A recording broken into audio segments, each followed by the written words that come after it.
کہ جب تم اللہ والوں کی مجلس اختیار کرو گے،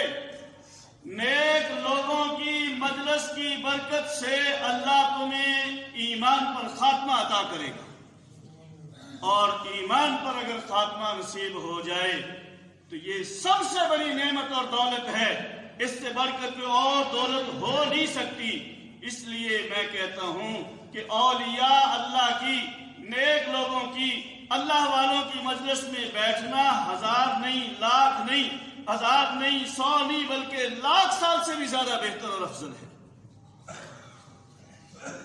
اور اگر ہم بری مجلس اختیار کریں گے، برے لوگوں کے پاس بیٹھیں گے، برے لوگوں سے یہ مراد نہیں ہے کیونکہ وہ بہت بڑے برے ہیں، مقصد یہ ہے کہ جن کا دل اللہ کی طرف راغب نہیں ہے، جو اللہ کے احکامات کی قدر اور اہمیت نہیں جانتے، جن کے دل کے اندر اللہ کی محبت یہ دنیا کی محبت سے زیادہ نہیں ہے، جن کے دل کے اندر اللہ کی محبت سے زیادہ دنیا کی محبت ہے، جو دنیا کو اللہ کے حکم سے زیادہ اہمیت دیتے ہیں، ان کے پاس بیٹھنے سے امام اعظم ابو حنیفہ رحمۃ اللہ علیہ فرماتے ہیں کہ ان کے پاس بیٹھنے سے، ان کی مجلس اختیار کرنے سے تمہارے دلوں کے اندر اللہ والوں کی نفرت آ جائے گی، اور جس دل کے اندر اللہ والوں کی نفرت ہوگی، یاد رکھیں اس کا ایمان پر خاتمہ ہونا بہت مشکل ہے۔ اور فرمایا کہ یہ دنیا داروں کے پاس بیٹھنا یہ دل کو مردہ کرتا ہے، یہ روح کو بیمار کرتا ہے۔ دنیا والوں کے پاس اور اللہ کے نافرمانوں کے پاس بیٹھنے سے اللہ کے احکامات کی اہمیت کم ہوتی ہے،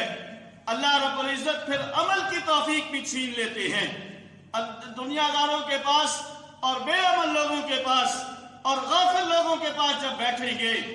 ہمارا دل بھی غافل ہو جائے گا، اور اس غفلت کی وجہ سے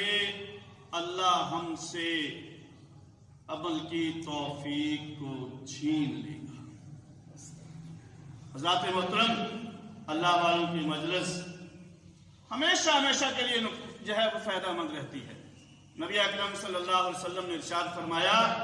لا یشقی جلیسہم، جو اللہ والوں کی مجلس اختیار کرتا ہے،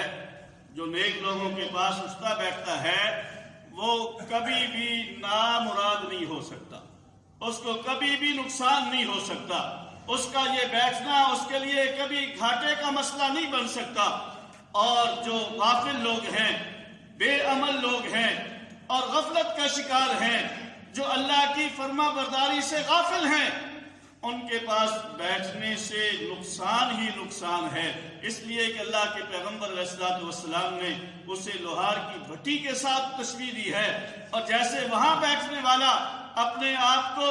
دھوئیں سے نہیں بچا سکتا، اپنے آپ کو اس آگ کی تپش سے نہیں بچا سکتا، اپنے آپ کو اور وہاں کی جو ہے وہ چنگاریوں سے اپنے آپ کو نہیں بچا سکتا، اس کا نقصان ہونے کا خطرہ اس کو رہتا ہی ہے۔ ایسے ہی اگر ہم غافل لوگوں کی مجلس اختیار کریں گے تو ہمیں پھر اللہ عمل کی توفیق نہیں دے گا۔ تو ذات محترم، اگر ہم اللہ والوں کی مجلس اختیار کریں، اللہ والوں کے پاس اٹھنا بیٹھنا اختیار کریں، اللہ ہمیں عمل کی توفیق دے دے گا۔ اور اگر ہم بری مجلسوں کو اختیار کریں گے تو یاد رکھیں پھر اللہ ہم سے عمل کی توفیق کو چھین لے گا۔ آج ہم دیکھیں، ہم جو بے عملی کا شکار ہیں، ہمارے اندر جو عمل کی توفیق کا جذبہ موجود نہیں ہے، اس کی بنیادی وجہ یہی ہے۔ ان کی اس وجوہات میں سے ایک اہم ترین وجہ یہ ہے کہ ہم اللہ والوں کی مجلس اختیار نہیں کرتے، اور اسی طرح ہماری مجلسیں اللہ کے احکامات سے غافل لوگوں کے ساتھ زیادہ ہوتی ہیں۔ میں نے پہلے مثال دے چکا ہوں کہ ایک نمازی آدمی اگر بے نمازی کے پاس بیٹھا ہوگا تو وہ اگر اس کا ایمان مضبوط نہیں ہے تو وہ پھر نماز کے وقت میں بے نمازی کے پاس بیٹھ کر نماز سے غافل ہو جائے گا۔ اور حضرات محترم، نبی اکرم صلی اللہ علیہ وسلم نے ارشاد فرمایا